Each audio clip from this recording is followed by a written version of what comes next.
Bani Adam khudhu zinatakum 'inda kulli masjid. Hai anak cucu Adam, kalau dalam bahasa tafsirnya begini, jika sudah terdengar panggilan dari masjid-masjid itu, maka persiapkan dan kenakan pakaian terbaikmu. Jadi kalau mau sholat, jangan sekadarnya berpakaian. Cari pakaian-pakaian yang menurut kita paling pantas menghadap Allah. Ilustrasinya begini, walaysa kamitslihi syai'. Antum akan menghadap pada pimpinan di kantor. Panggilan khusus, yang panggilan itu boleh menyampaikan keperluan Anda. Pimpinan tertinggi. Pasti akan cari pakaian yang dirasa pantas kan? Nah sekarang yang menciptakan pimpinan kita, yang mengatur segalanya, ya penguasa semesta alam, memanggil kita. Dan panggilan itu bukan sekedar menghadirkan panggilan untuk kedatangan kita, tapi disertai dengan kalimat, kamu punya masalah apa, minta dalam menghadap sholat ini, maka Allah selesaikan. Karena itu panggilan pertama sholat dalam Al-Quran yang jenisnya bentuk sholat berupa panggilan, itu di Al-Baqarah ayat 45, kalimatnya wasta'inu bis-sabri was-salah. Dan jika Anda punya persoalan dalam kehidupan, terima dulu dengan sabar, lalu datang kepada Allah minta solusi lewat sholat. Jadi begitu kita katakan ya, dalam sholat itu kan diperintahkan oleh Allah wasta'inu, minta solusi. Kita rubah kalimat itu dalam bentuk permohonan. Allah perintahkan sholat, ya di situ kita menyembah Allah, maka kita katakan iyyaka na'budu. Ya Allah, engkau perintahkan aku sholat untuk menyembahmu, aku lakukan sekarang. Dan engkau perintahkan aku minta solusi dari persoalanku, sekarang aku mohon kepadamu. Bentuk perintahnya wasta'inu, bentuk permohonannya rubah ke mudhari, nasta'in. Maka kita ucapkan iyyaka na'budu wa Nah di hadis qudsinya riwayat sahabat Abu Hurairah, Allah menjawab demikian, wa idza qala al-'abdu iyyaka na'budu wa iyyaka nasta'in qala Allah 'azza wa jalla hadza baini wa baina 'abdi wa li 'abdi ma sa'al. Kalau sampai kita kebacaan itu mengucapkan iyyaka na'budu wa iyyaka nasta'in, maka Allah langsung menjawab. Lihat kalimatnya di hadis qudsi, ini perjanjian antara aku dengan hambaku. Kalau hambaku benar menunaikan sholat sampai kalimat ini, maka apapun yang dia minta aku kabulkan saat ini. Nah, jadi nanti ada 4 keadaan dalam sholat, boleh dicatat ini ya, 4 posisi dalam sholat itu yang menjadikan doa kita terkabul dengan cepat. Ada 4. 1 saat berdiri, 2 saat ruku', 3 saat sujud, 4 sesaat sebelum salam. Yang doa Allahumma inni a'udzubika min adzabi jahannam, itu kan sampai akhir, min syarri fitnatil masiihid dajjal. Itu sampai akhir kalau bisa jangan ditinggalkan. Walaupun sifatnya sunnah tapi ditekankan sekali, sangat ditekankan. Para ulama bahkan memberikan pesan kepada murid-murid, pada kerabat, pada anaknya. Bahkan ada sebagian ulama yang ketat ketika melihat ada dan mendengar satu koleganya tidak membaca itu, dia minta mengulang sholatnya. Ya, itu untuk menekankan pentingnya doa bagian akhir di situ.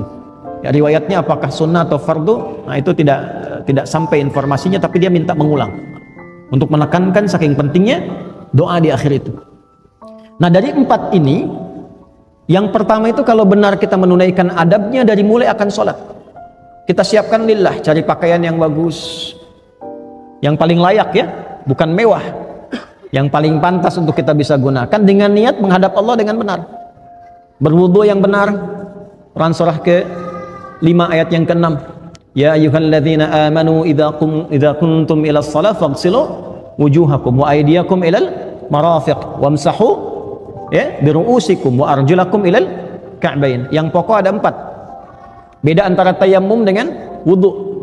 Tayammum nanti masih di ayat yang sama di ujungnya. Kalau tayammum cuma 2. Wajah dengan bagian tangan.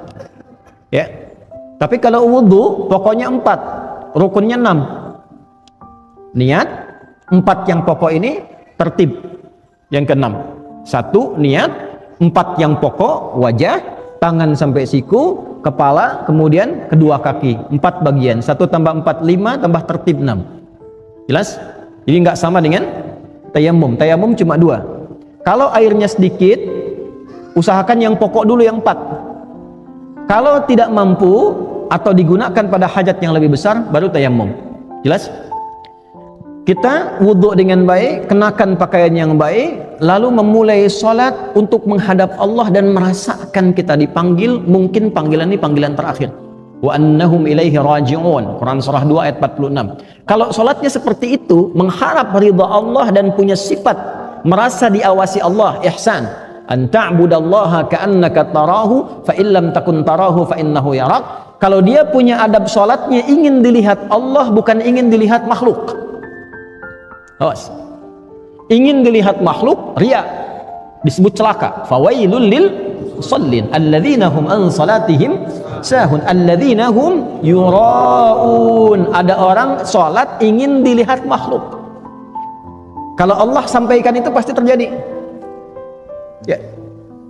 Imam merasa bagus suara, dipuji oleh makmum, maghrib dipuji, begitu isya setan datang tuh, liukin dikit deh. Ya.